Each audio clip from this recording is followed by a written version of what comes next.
बिस्मिल्लाहिर्रहमानिर्रहीम। BSc first physical chemistry chapter है electrochemistry और हमारा आज का टॉपिक है कॉलर्स लॉ।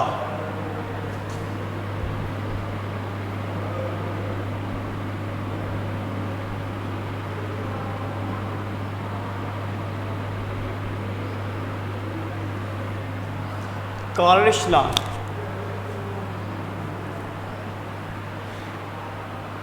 कॉलर्स लॉ को समझने से पहले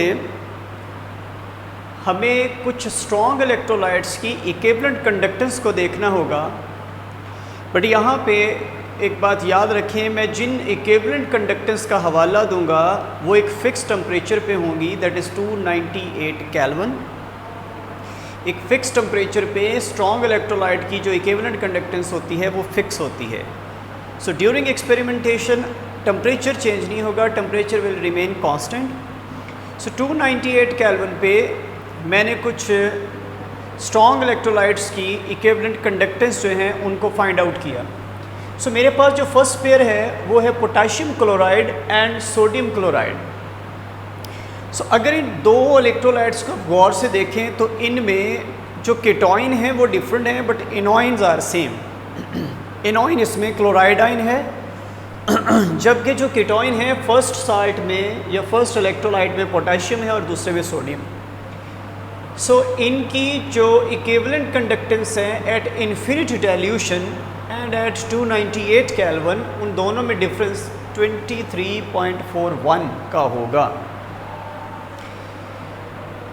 तो यहाँ पे जो इनके एनॉइंस हैं वो सेम हैं, तो यहाँ पे इनका जो डिफरेंस ऑफ इक्विवेलेंट कंडक्टेंस है at infinite dilution and a fix temperature, ये कंट्रोल किया जा रहा है by anions, sorry by cations. इनके केटॉइन जो पोटाशियम और सोडियम है, ये दर हकीकत जो इक्विवेलेंट कंडक्टेंस का डिफरेंस है वो इन दो केटॉइंस का है, पोटाशियम का और सोडियम का। सो नेक्स्ट मैंने दो ऐसे साल्ट्स लिए या ऐसे स्ट्रॉन्ग इलेक्ट्रोलाइट्स लिए जैसे पोटाशियम ब्रोमाइड और पोटाशियम क्लोराइड। इनमें अब केटॉइन सेम है बट एनॉइंस आर डिफरेंट और इनमें जो डिफरेंस है वो 2.06 का है।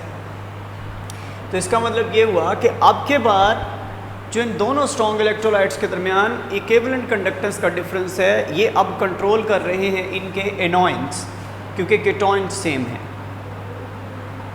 सो कॉलर्स ने ये देखते हुए उसने एक से ज़्यादा पेयर्स का जो डिफरेंस निकाला।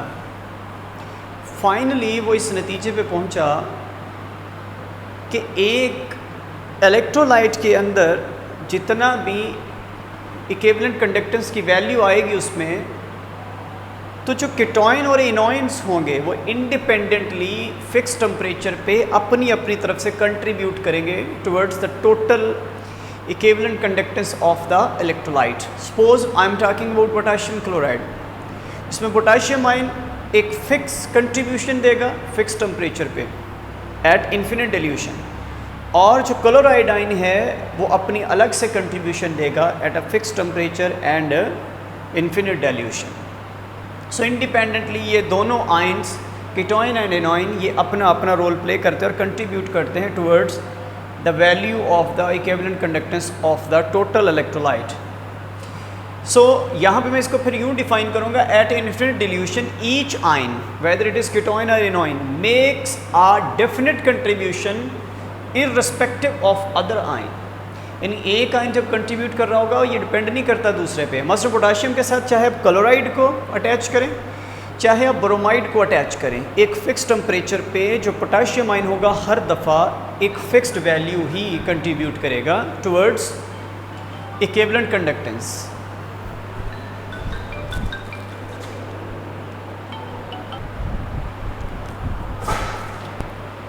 सो नेक्स्ट हम इसको मैथमेटिकली लिखने की कोशिश करेंगे।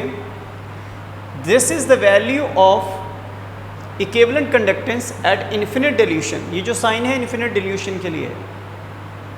सो the total equivalent conductance will be the sum of ionic conductance of cation at infinite dilution and ionic conductance of anion at infinite dilution.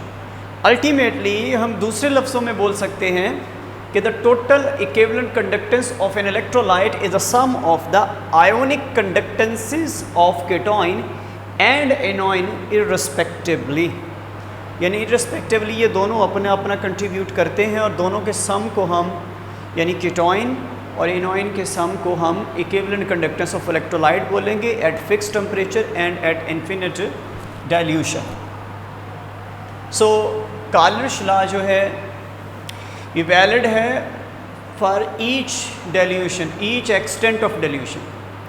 ये डिल्यूशन किसी हद तक भी आप इसको वैलिड करार दे सकते हैं, but remember that it works best at infinite dilution. Infinite dilution पे सबसे अच्छा काम करता है ये जो लॉ है काल्विश लॉ।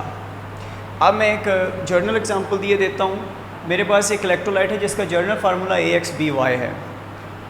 तो जब आप इनको डिसोसिएट करेंगे तो क्या होगा, जो A होगा वो अपने आयन के अपने चार्ज के साथ वैलेंसी के साथ अलग, B अपनी वैलेंसी के साथ, ये केटॉइन है ये एनोइन है, और XY इनके नंबर ऑफ मोल्स होंगे जो साथ अटैच्ड हैं।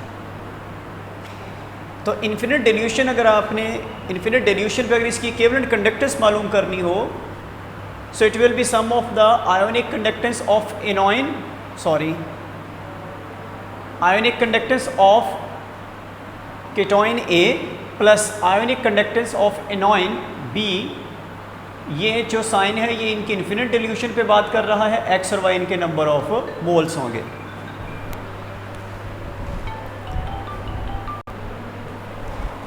अब इसी एग्जाम्पल को एक्सप्लेन करने के लिए, इसी जर्नल एग्जाम्पल को एक्सप्लेन करने के लिए मैं कुछ स्पेसिफिक इलेक्ट्रोलाइट्स की एग्जाम्पल दूंगा। जैसे मेरे पास सोडियम क्लोराइड है।